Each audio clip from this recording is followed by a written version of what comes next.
The dark secrets of the Berlin Wall. Hidden truths they tried to erase. Have you ever imagined that one day, the city you live in is suddenly divided, every street becomes a dead end, and you can no longer meet the familiar faces you once knew? That happened in Berlin, when the Berlin Wall appeared, splitting the city for nearly 30 years.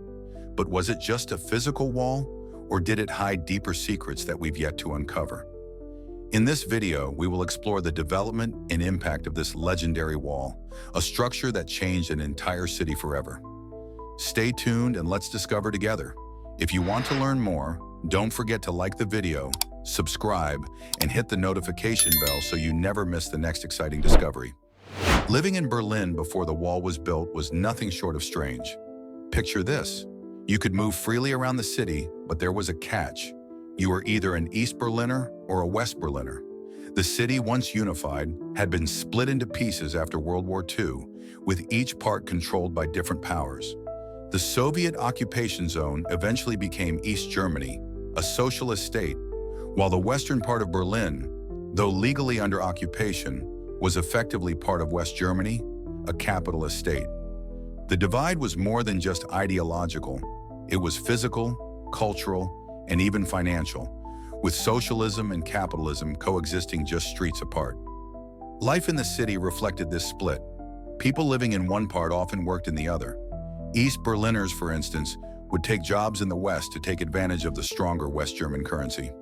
Meanwhile, West Berliners would venture into East Berlin to get a haircut, where it was far cheaper. It seemed like both sides were trying to outdo one another in a strange form of competition. West Berlin's city center was dotted with brand new shops and flashy window displays, showcasing the latest Western consumer products. While just a few streets away, East Berlin had Stalin Alley, a grand boulevard lined with socialist classicist buildings, showcasing the contrasting ideals of the two systems. But this open coexistence couldn't last forever. On August 13, 1961, Berlin woke up to a divided city. The East German government shut down the borders, and suddenly families who once lived side by side were separated. Though the government claimed it was for the protection of the country, it was clearly a move to stop East Berliners from fleeing to the West, where opportunities, higher wages, and greater freedoms awaited. This new wall, initially just a barrier to keep people in, would become a symbol of division that would last for nearly 3 decades. At first, the Berlin Wall was little more than a makeshift barrier: fences, loose barbed wire, and watchful guards. Some sections had no guards at all, and escaping was possible. But soon, construction began on a more permanent wall. Solid concrete topped with coils of barbed wire. Yet even then, only 10% of the wall was completed in its first year, due to material shortages. In some places, the border sliced straight through people's homes. East German authorities forced families to leave, sealing up windows with bricks. But sometimes a mistake was made. On August 17, 1962, Peter Fechter discovered one of these forgotten houses. Frustrated by the regime's refusal to let him see his sister on the other side, Peter and his friend Helmut hatched a daring escape plan. They snuck into the house, took off their shoes, and found a window left open. From there, they could see the path to freedom: a fence, a divider, and then the wall. It seemed possible, except for one thing: they were still on the east side with guards close by. As Peter and Helmut attempted their daring escape, the odds were against them. After sneaking into the house and finding an open window, they saw the path to freedom: fences, a clear divide, and the Berlin Wall. But their escape quickly turned tragic. Helmut shouted for Peter to act fast. Peter leaped for the wall, but just as he soared through the air, a bullet struck him. He fell to the ground, motionless.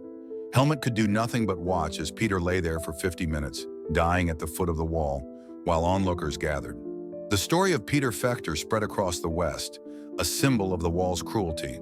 But for the East German authorities, it only spurred them to make the wall even stronger.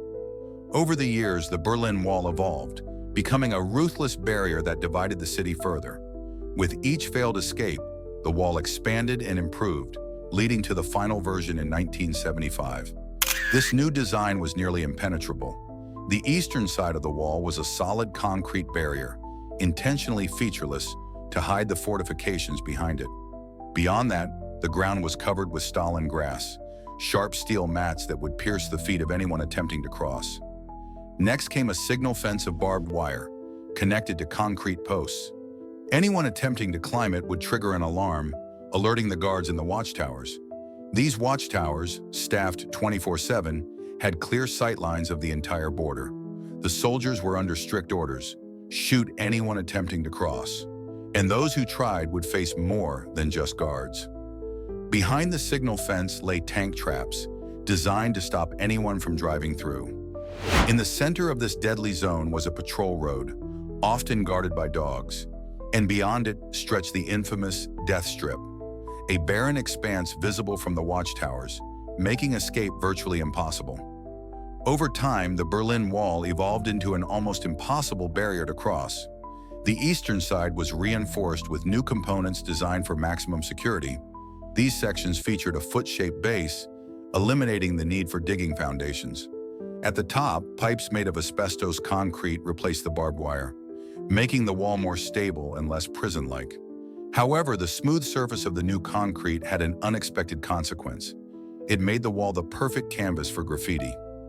Soon, graffiti artists from the West began covering the 45,000 segments of the wall with messages mocking the East German regime. What started as a symbol of creative freedom in the West became a stark contrast to the oppression in the East. The wall became a public gallery, with art telling the story of the divide between the two sides. The exact number of victims remains disputed, but countless stories like Peter Fechter's still echo in history. These were the people who longed for freedom, willing to risk everything to cross the wall.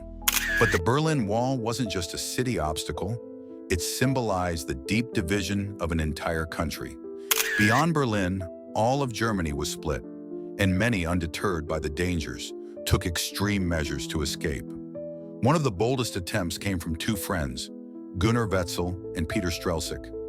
After reading about hot air balloons, they decided to build their own and escape to the west. But their daring plan quickly went wrong. Shortly after takeoff, a hole tore through their balloon, and they faced the terrifying possibility of falling from over 6,000 feet. Their attempt, like so many others, was a dramatic act of courage and desperation, a powerful reminder of the lengths people would go to in search of freedom. Their story, like countless others, reflects the unyielding hope and determination to break free from the walls that divided them. As the years went on, countless brave souls continued to challenge the Berlin Wall, driven by a burning desire for freedom. Some were successful, while many others became part of the tragic history. But their stories inspired generations to come. The wall, which had once stood as a symbol of division, ultimately crumbled, giving way to a new era of unity and hope. But the legacy of those who fought against it remains a testament to the human spirit's indomitable will to overcome even the most impossible barriers. If you found this story fascinating, don't forget to like, subscribe, and hit the notification bell so you never miss our next exploration into history's most compelling mysteries. Thank you for watching, and we'll see you in the next video.